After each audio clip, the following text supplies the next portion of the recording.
This illustration deals with the receptacles, NEC 680.22A5. The purpose of change was to accept a new subdivision. And this new subdivision has been added to clarify that at least one GFCI protected 125 volt, 15 or 20 amp receptacle on a general purpose type circuit shall be located within a pool equipment room. All receptacles supplied by branch circuits rated at 150 volts or less to ground within a pool equipment room shall be GFCI protected by this new subdivision. So let's review the call-outs. Now, notice a call-out that's in this pool equipment room that you see there.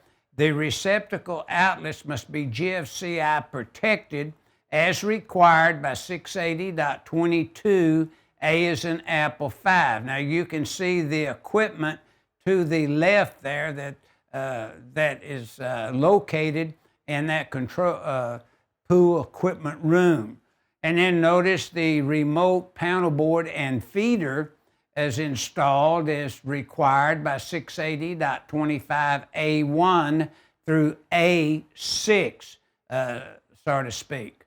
Now, we've kind of looked at these notes, but let's look at the last one that's right underneath the pool equipment room, the little building there.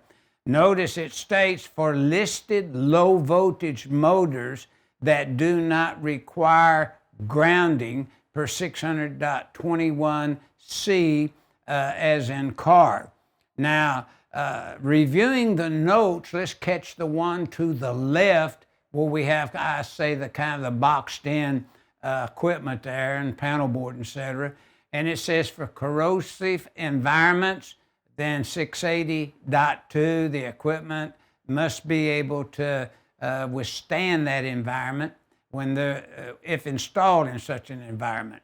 And then note 2, at least one GFCI receptacle should be installed in a pool pump equipment room. However, if you install more than that, all 125 volt, 15 or 20 amp receptacles shall be GFCI protected per 680.22 A5. The note number 3 deals with underground wiring from the pool, and of course that's listed in 680.11. You know, usually you'd have that 5-foot clearance from the pool, and then of course, you know, you need to really see what are the requirements now that are required in 680.11. Number 4, at least one GFCI required in the pool room, as we just pointed out, 622.A5.